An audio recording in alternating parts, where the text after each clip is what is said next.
লড়াই ১৯০ বছরের সেই মুক্তি সংগ্রামের মধ্য দিয়ে ১৯৪৭ সালে এদেশের মানুষ ব্রিটিশের কবল থেকে মুক্তি পেয়েছিল। ব্রিটিশ আমলে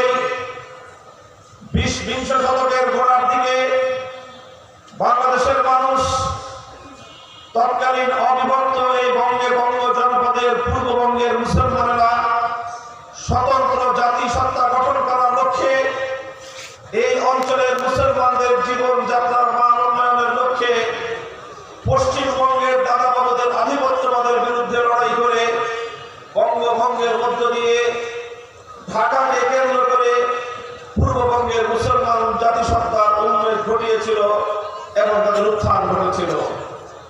তখনও বাংলাদেশের মানুষকে অনেক প্রতিকূলতার মোকাবেলা করতে হয়েছে।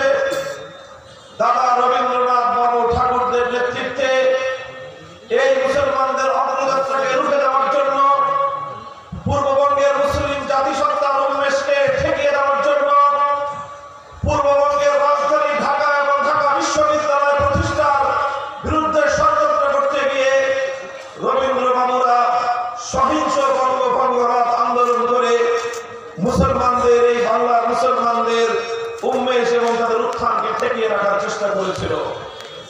কিন্তু ১৯৪৭ সালে সংগ্রামের মধ্য দিয়ে একই সঙ্গে আমরা যেভাবে ব্রিটিশদের জাতাকল থেকে মুক্ত হয়েছিলাম, পশ্চিমবঙ্গের দাদাবাবুদের আধিপত্য থেকে মুক্ত হয়ে পূর্ববঙ্গের মুসলমানরা স্বাধীনভাবে মাথা উঁচু করে দাঁড়াবার অধিকার অর্জন করেছিল।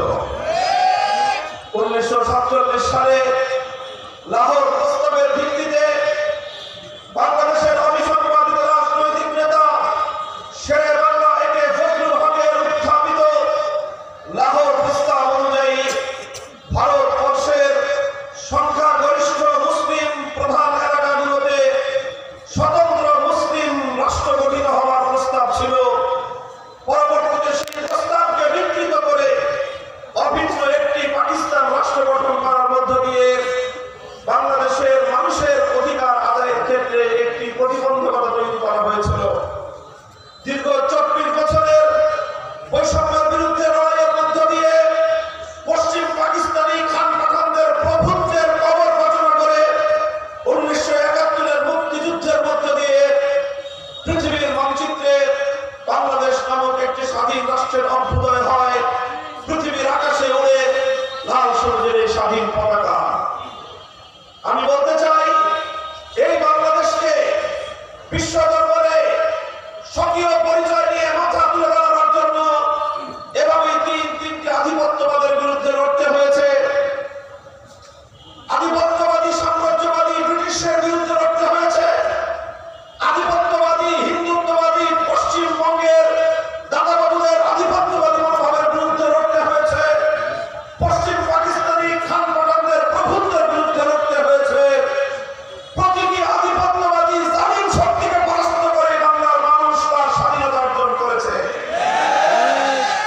সংগ্রামী সাথী ও বন্ধুগণ, এটা যেমন আমাদের গৌরবের ইতিহাস, এটা যেমন আমাদের অহংকারের ইতিহাস, এটা যেমন আমাদের জাতিসত্তা হিসেবে বিশ্ব দরবারে মাথা উঁচু করে দাঁড়াবার ইতিহাস, ঠিক তেমনি ভাবে প্রতিটি ইতিহাসের পেছনে রয়েছে আমাদের অনেক না পাওয়ার বেদনার গল্প, আমাদের অনেক হৃদয়ের রক্তক্ষরণ।